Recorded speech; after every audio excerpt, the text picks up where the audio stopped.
G'day guys, welcome back to my channel. I'm Jake and this is Albie, and today we are doing something a little bit different. Today we are reviewing the RT100 from Hafco Machinery Shop. This is an Australian brand, so I don't know if you can get these overseas, but this is an Australian model to help you guys. So within this video, I'm gonna go over a few very important details. The price, and how that might play into you deciding to buy this machine over another. The comparable features, so that includes the sliding table and the lift top. The assembly of the whole table, as well as do I think it's useful for you, maybe a hobbyist or semi-professional woodworker to get into. Okay, so let's first just start off with the price. It is 792 AUD, that is after GST. Now, if you're looking at other competitors' brands, say like a Carbotech or a Sherwood or a Jet, something like that, they all were running around the $2,000 mark for something that's very similar. Does that necessarily mean this is a worse quality machine? So far, from the little use I've gotten out of it, I actually think this is a very high quality machine and I am expecting to really like using it. Now, with that lower price tag, there are some things in the setup that felt a little bit cheaper, and I think that might drop the grade of this router table just a little bit. Some of the comparable features. Obviously, you have the sliding table. This is probably one of the biggest reasons I chose this one over actually spending a little bit more money and getting another one. Because if you're using a lot of longer boards to do things like long dados and stuff, this is a great safety feature. It might not look like one, but being able to clamp something down and run it straight through is very nice. There's also a nice chunk of just solid table in front of the router in case you're just running through something long, something for like picture frames or doing roundovers, something like that that you might want to use it for. So one of the things that I didn't look at when I was actually looking at getting this machine was the power output. I saw it had a 240 volt looking plug, so I was like, sweet, easy done. When I got it back to the shop the other day and I was putting it together for you guys, turns out it's a 15 amp. Now, if you're not Australian, I don't know if it's different in other countries, but a 15 amp has a slightly longer bottom prong than a 10 amp. And you have to use one of these, a little converter pod, to be able to run it off regular 10 amp power. Now, I already have a few machines like this. My table saw and my jointer planer are both 15 amp machines, but they're single phase. So this wasn't a problem because I had one lying around. Now, I just happen to have another 15 amp device, so it's making me look at getting a few more of these very soon. But if you are a small woodworker, don't let 15 amp things scare you. These power adapters are great. They have automatic switches, at least this one. These are also pretty expensive. So keep that in mind when you are looking at machinery, and especially this machine. It is a 15 amp machine, not a 10 amp. Now let's get on to the actual assembly of this router table. Many of you, probably like me, don't actually usually read the instruction manual.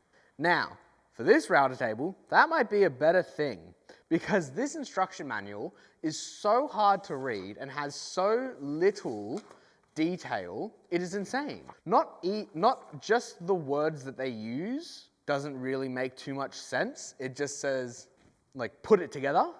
But also the photos are in black and white and very poor quality. So I actually a few times had to look back at the website's photos of the machine just to be able to put some things together. And you'll see this a little bit later in the build process. Some of my bolts now have flat head, or just has lines in them now, because I put them on wrong, and then when I tried to wrench them back off, didn't come off, so I had to be able to stick a screwdriver in to actually get the nuts off the bolts. Other than that, the assembly process is really easy.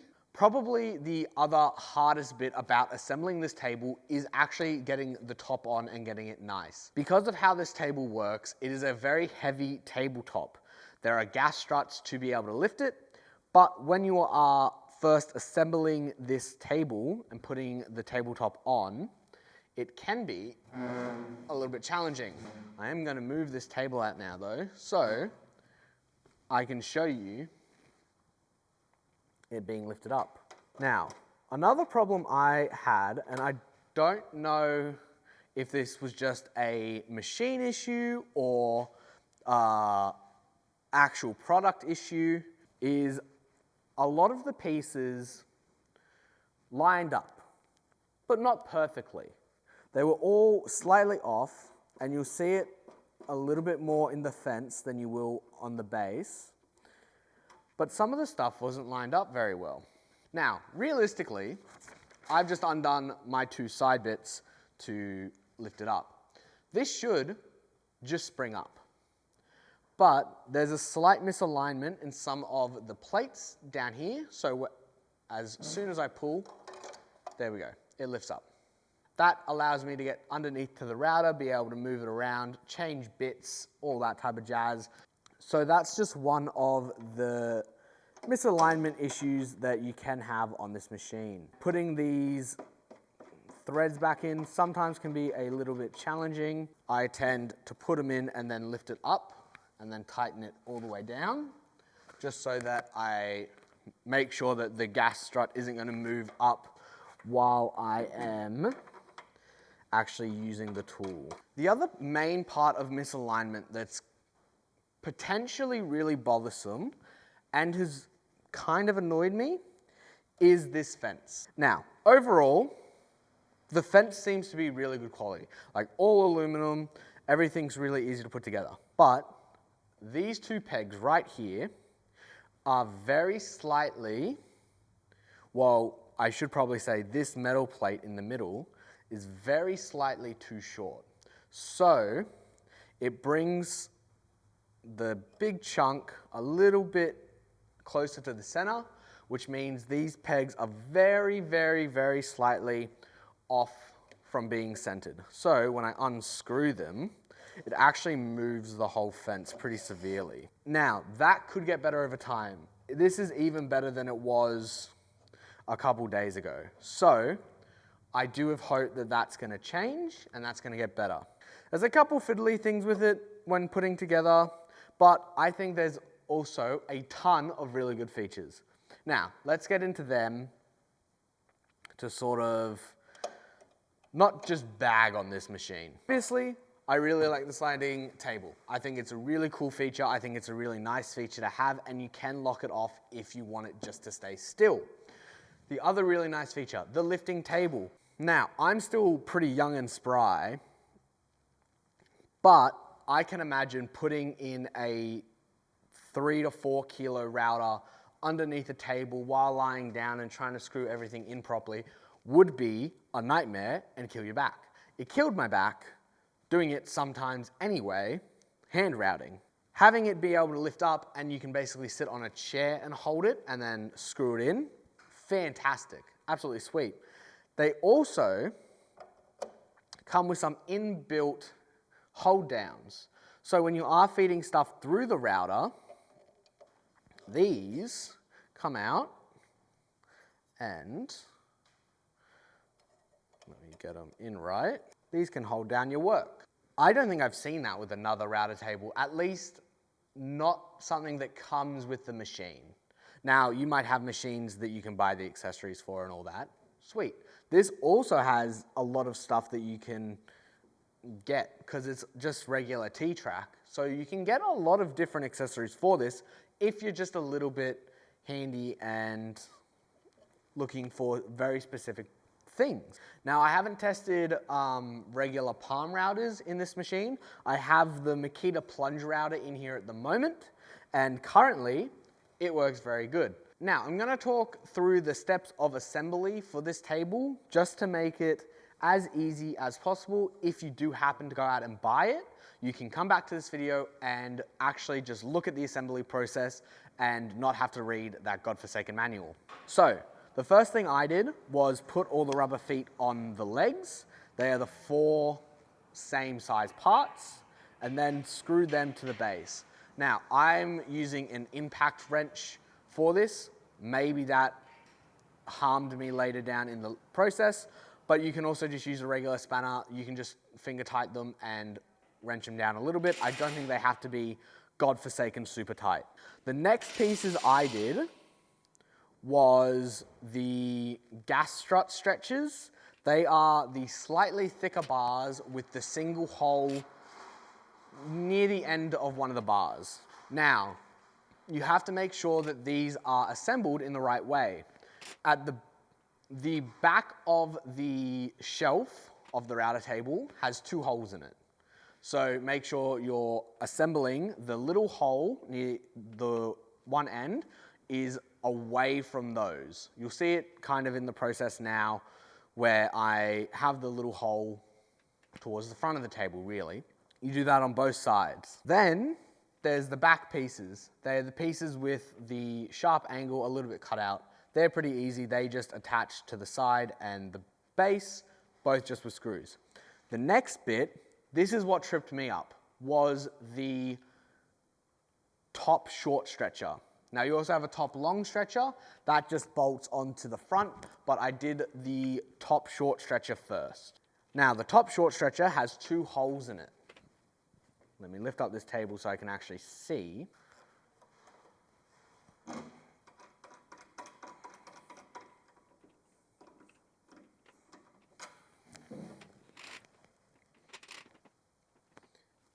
So the short stretchers have 2 holes. Have one in the middle of the bar and one towards the bend. The hole that's towards the bend, so the one near the edge, put that at the back of the table. Don't have it towards the front, because what will end up happening when you put the tabletop on, it's going to be the wrong way for the dampeners or the spacers for the tabletop. The next thing I attached was the tabletop. I didn't put any of the fencing on yet, any of the stuff. I left everything locked. The only things I did to it was unscrew the spacers and the bolts so that I could attach the top to the base. Now, if you are not comfortable lifting heavy things over about 25 kilos, get someone else to help you with this, especially since you have to lift this table up a little bit, a very slight bit, just to be able to screw in these things. I started off by screwing in the spacers just because that's the furthest thing away from the hinge, for 1, but for 2, it then allows the table to actually sit on something instead of going sort of down at an angle. I then just screwed in the front of the bolt and everything worked out pretty well from there. So you obviously have your 2 fences. They go on the 2 big blocks of aluminum. Then you have the dust collector and a random black bit of steel that you see in your kit. No idea what it was for, but what you do, you put your dust extractor flat side, so big dust extracting part, flat side up, and you press that into the flat side of the black metal piece. The black metal piece will get screwed on to the 2 big blocks of aluminum, and then the fences get screwed onto that. Now, there's a couple ways to adjust these fences. You have micro adjusters, which are at the back. They're little knobs at the back to micro adjust forward and back. And you have big adjusters, which you can move the full table like majorly back and forward. I don't need to really move it at the moment, so I'm going to put it all back. These were the ones that I had problems with. Now, there's a few extra holes in here that you might see, and you're like, why do I have extra holes? One of the other features that it says you can do is, say you're wanting to leave this here, and you're wanting to run something through that's maybe a little bit too wide for there with having that still in. You can actually take this fence, turn it around, and run stuff through the back end. How much would I recommend doing it? Probably not super often, but it is a feature that they do demonstrate in the manual. So just keep that in mind when you're actually looking at different things you can do. The other things that sort of come in the kit are 2 different throat plates. So you have a smaller one and a bigger one. They don't have much variety, But again, I think that just comes down to this is a cheaper option compared to other machines. And this is more of a industrial style machine compared to the other ones, which are maybe more hobby machines, if you can call them that. Now, I'm not bagging on other machines for being hobby machines and being expensive. I'm just saying most of the time, hobby woodworkers and stuff will do a lot more experimental stuff, a lot more changing of bit sizes and stuff like that, where if you're in a professional workshop environment, you're very lucky to even be doing any joinery, let alone using a router table for using sliding dovetails and straight bits and templating bits and all this type of stuff. So that's where I think this machine does slot into the market. It's not a machine for the hobbyist who wants to experiment heaps. I think it's more for the professional worker who has very little bit changing needs and just needs to be able to put their big router into a router table every now and again to run a bunch of rebates on something that is maybe too small to actually put the palm router on the edge of the piece. Now, does that mean you shouldn't buy this machine as a hobby woodworker? Not in the slightest. There are so many good features on here that I think even hobby woodworkers, all the way up to professionals, even beginners, if they want to just spend heaps of money to get into this hobby, can use this machine to its fullest. Now, there's some really cool safety features. Like I said, the sliding saw, working clamps, hold downs, all of this stuff is already built into the machine instead of having to buy a bunch of different things like feather boards and all that type of jazz. One of those other really cool safety features that maybe not a lot of people expect is if you're just a hobby woodworker in your shed using this machine and you have kids around, it actually has a locking feature on its switch. You pull out a little orange tab and then you can't turn the machine on. So it's nice and safe to have your kids around.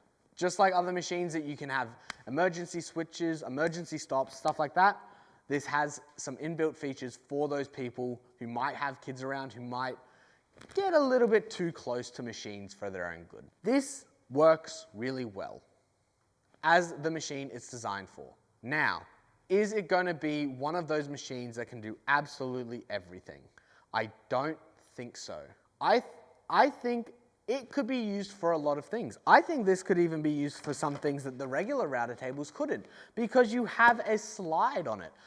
I don't know why I'm so in love with this slide, but the fact that a router table for 800 bucks slides is crazy. Like, realistically, that's something that you probably wouldn't get out of a lot of table saws. Even the ones that are like $2,000, they don't slide. They have T-tracks in the thing, so you can put jigs on it and make it slide that way. But this not only can lock, it can lock, so it's just a very in-place machine. It can also unlock, and you can do so much with it. Off the top of my head, because I've only just thought about this, you can do those box joint videos where you set up the jig here, you move this fence back or off, because it's very easy to take off. It's 1-2 screws to take off, and it can stay in one piece very easily, and that fence is very light. Move this over and do that box joint thing that gets millions of views on YouTube. That is something that this machine is just capable of doing with its built-in features. There are so many cool built-in features with this machine. Now, does it have its downfalls? Yes. Some of the things aren't as tightly tolerated, as tightly toleranced as I would like. There's some things that I think would just loosen up over time and make it easy. I think that fence is already loosened up with these. In conclusion, is this machine worth it for you? That's totally up to you. In my opinion, I'm gonna love having this machine in my shop. Here's some video of it just jointing a board. This is just a regular board that I have a jointer. I can use the jointer, but I didn't want to test it too hard. So I just set up the fence to do a slight jointing cut, and it worked out so well, I can even joint on the end of boards, which is crazy. Because jointing on ends of boards, usually you use a drop saw or a table saw, but I can do it on a router. That's kind of cool. With all that being said, I hope you enjoyed, guys, and I'll catch you in the next one. See ya.